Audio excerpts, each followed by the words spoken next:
अगर first line वहां पे सही है तभी आपको आने वाले स्टेप में 3 मार्क्स करके वहां पे अलॉट होंगे। पास नहीं हो पाते उनको मिलेगा एडिशनल सब्जेक्ट का।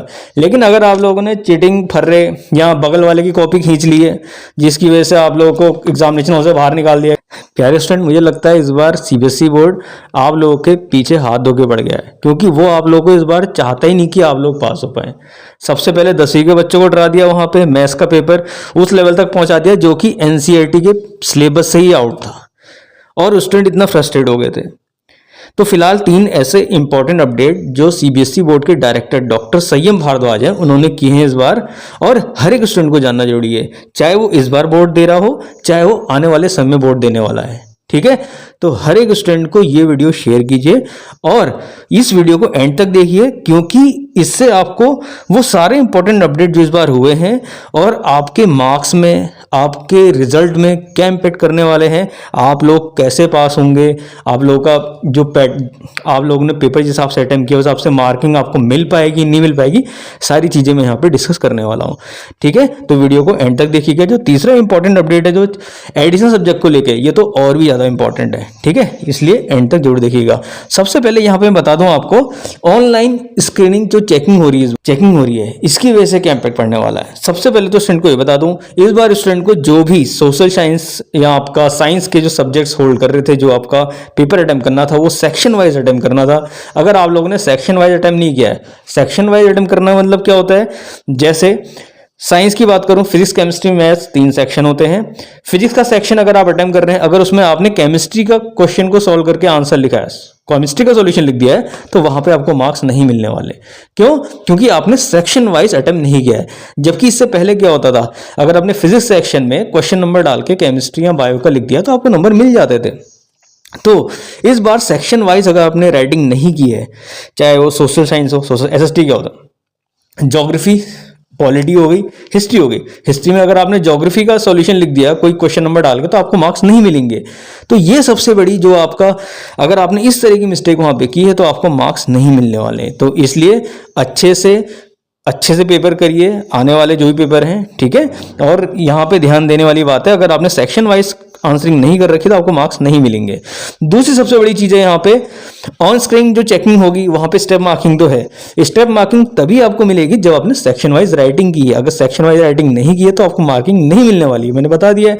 दूसरी चीज, वहां पे जो आपने लिखा हुआ है, ठीक है, सपोज 7 मार्क्स का क्वेश्चन है, स्टेप वाइज मार्किंग कैसे होगी, 7 मार्क्स का क्वेश्चन है, आपकी अगर फर्स्ट लाइन वहां पे सही है तभी आपको आने वाले स्टेप में 3 मार्क्स करके वहां पे अलॉट होंगे।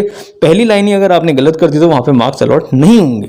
ठीक है, तो इसलिए मैं स्टूडेंट से कहता हूं, जो आपके फिजिक्स और जो आपके ये साइंस के जो स्टूडेंट होते हैं उनसे मैं कहता हूं कि आपका डेरिवेशन और न्यूमेरिकल सेक्शन को फंडे स्ट्रॉन्ग करके आप अच्छा कर सकते हैं, लेकिन थ्योरी सेक्शन में आप क्या है, ये वाला ऑप्शन बचता ही नहीं है। पहले क्या होता है, स्टूडेंट आपका लिख के आए थे, डायग्राम बना के आए थे, थोड़ा बहुत भी अगर आपको उनका सही होता तो उनको नंबर मिल जाते। लेकिन इस बार जो जजमेंट होगी, जो इस बार चेकिंग होगी, वो फर्स्ट लाइन से आइडेंटिफाई करके आपको मार्क्स दिए जाएंगे। तो इस बार अगर आपने पहली लाइन ही गलत लिखी है तो आपको मार्क्स आने वाले सेक्शन में आपने कुछ भी लिखा है, सही लिखा है, तब भी मार्क्स आपको नहीं अलॉट होंगे। ठीक है, तो ये है ऑनलाइन चेकिंग के जो तरीका है। ठीक है, अगला आता है एडिशनल सब्जेक्ट। बहुत बड़ा चेंज है ये, बहुत बड़ा चेंज। क्यों? क्योंकि 2025 में 42 लाख से ज्यादा स्टूडेंट ने बोर्ड का एग्जाम दिया था। उसमें से 638 जो स्टूडेंट थे, 638 स्टूडेंट थे, वो गलत काम करते हुए पाए गए थे। गलत काम यानी मतलब कि जो कि इलीगल है। सपोज वो चीटिंग ले जा रहे हैं, फर्रे ले जा रहे हैं, ठीक है, या सपोज मोबाइल में आपका वहां पे ले जा रहे हैं, ठीक है, सॉल्यूशन देख ले रहे हैं, ठीक है, आपका बॉक्स के पीछे लिख के ले जा रहे हैं, ठीक है, बॉक्स के नीचे पर्चा बना के ले जा रहे हैं, या बगल वाले से चीटिंग कर ले रहे हैं। तो ये सब इलीगल एक्टिविटीज होती है। या सपोज आप क्या कहते हैं, आप वहां लिख रहे हैं, आप आंसर लिख रहे हैं, आपने पीछे वाले दोस्त से बोल रखा है कि वो देख रहे हैं, आप डायगोनली चेक कर रहे हैं, कहीं भी ताका झाकी कर रहे हैं, आपको इलीगल एक्टिविटी इन्वॉल्व पाया जाएगा। ठीक है, तो उसमें से जो 638 जो स्टूडेंट आपका मिले थे ऐसे पिछली बार, 338 आपका स्टूडेंट को एडिशनल सब्जेक्ट के बेसिस में, जिनका छठा या सातवां एडिशनल सब्जेक्ट होता है, ठीक है, चाहे वो 10वीं के हो चाहे आपका वो 12वीं के हो, उसके बेसिस में उनको पास कर दिया गया था। लेकिन इस बार ऐसा बिल्कुल नहीं होगा।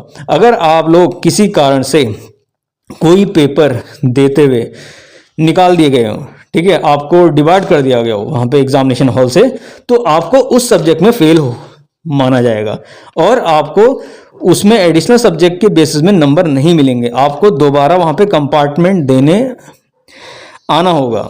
ठीक है, तो पिछली बार तक तो जो स्टूडेंट थे उनको बेनिफिट मिल गया था।